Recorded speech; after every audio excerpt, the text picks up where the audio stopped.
1,457 yards. That's all that stood between Barry Sanders and the all-time rushing record when he walked away at the absolute peak of his powers. But while Barry left us wondering, what if? Emmitt Smith stayed to finish the job. One was an untouchable ghost. The other was an unbreakable machine. One was a human joystick who turned world-class defenders into statues. The other was a relentless workhorse who ground out a dynasty, one carry at a time. Barry Sanders gave us the impossible. Emmitt gave us the inevitable. This debate depends on what you value most, the record versus the highlight reel. Who you got? When you strip away the raw totals and examine the numbers underneath, the debate transforms into something far more complex. Barry Sanders gained 15,269 yards on the ground in 153 career games, carrying it 3,062 times for a 5.0 average yards per carry and 99.8 yards on the ground per game. Meanwhile, Emmitt Smith gained 18,355 yards on the ground in 226 career games, carrying it 4,409 times for a 4.2 average yards per carry and 81.2 yards on the ground per game. The efficiency gap cuts straight to the heart of their contrasting styles. Barry's 5.0 yards per carry trails only Jim Brown's 5.2 for running backs with at least 1,500 carries. Emmitt's 4.2 yards per carry tells a different story, one of volume over explosiveness, behind one of the greatest offensive lines ever assembled. One analysis found that Emmitt rushed for 2.9 yards per carry before being touched, versus 1.3 yards per carry for Barry, suggesting an advantage for Emmitt. The per-game numbers reveal Barry as the more dominant force when he stepped on the field. His 99.8 yards per game dwarfed Emmitt's 81.2. Sanders needed fewer touches to generate more yards and had fewer opportunities to create magic.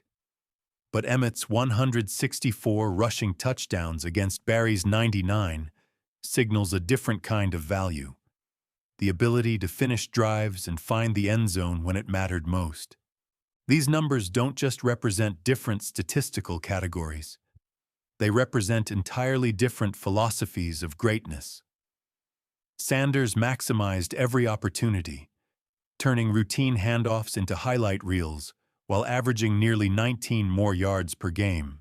Smith maximized longevity and consistency. Emmitt played alongside Troy Aikman and Michael Irvin as part of the Triplets, a trio that led the Cowboys to 3 championships in 1992, 93, and 95. Emmitt earned first-team All-Pro honors in each of those 4 years. Barry's career told the opposite story. He won only 1 playoff game across 10 seasons, playing for a Lions franchise that had made the postseason just twice since the 1970 merger and hadn't posted a winning record since 1983. Unlike Emmitt, Barry performed without Hall of Fame teammates or organizational stability. Management let quality players slip away.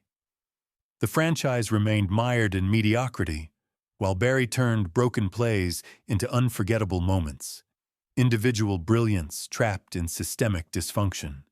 Emmitt maximized a perfect situation: elite teammates, championship infrastructure, organizational excellence. Barry transcended an impossible one, a struggling franchise that couldn't build around him, that never reached the Super Bowl, despite his brilliance. Should greatness be measured by what you accomplish with everything, or what you achieve with nothing? So which approach to greatness resonates more with you? Comment your thoughts below. Now let's examine how their contrasting career endings crystallized this debate forever. In 1993, money became the battleground where their contrasting philosophies crystallized. Emmitt had outplayed his rookie contract and wanted to be paid like the league's top back. The Cowboys, led by owner Jerry Jones, weren't budging, so Emmitt sat out.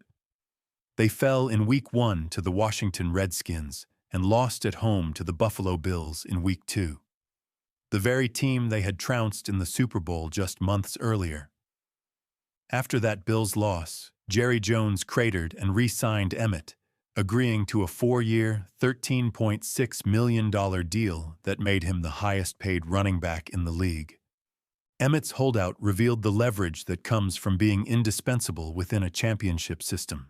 Emmitt leveraged team success into personal compensation. 6 years later, Barry chose the opposite path after the organizational blunders became too much for him. On July 27, 1999, Barry announced his retirement, the day before Lions training camp was set to start. Barry stepped away despite being 1,457 yards shy of breaking Walter Payton's career rushing record, a record he likely would have broken that season. Barry walked away from guaranteed money and statistical immortality because the organizational dysfunction had drained his competitive fire. While Emmitt fought for financial recognition within a winning culture, Barry abandoned financial security because the losing culture had become unbearable, and the Lions wouldn't find a way to let him go to a contender.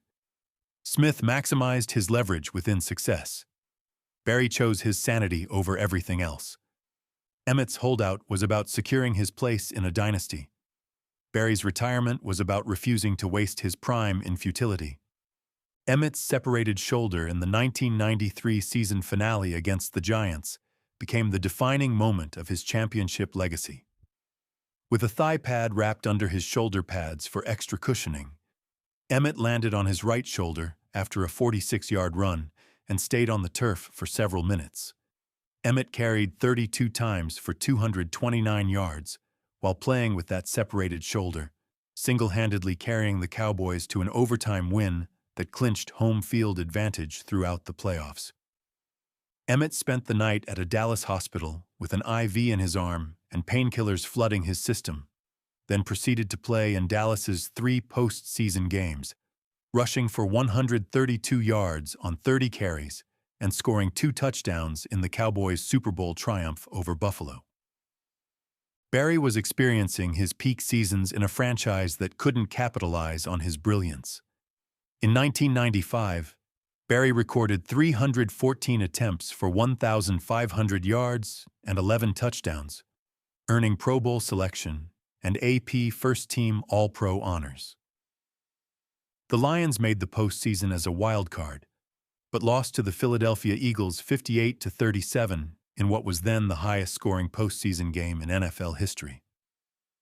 The following year, Barry led the league in rushing yards with 1,553 yards on 307 attempts, yet the Lions regressed to a 5-11 record and failed to make the postseason.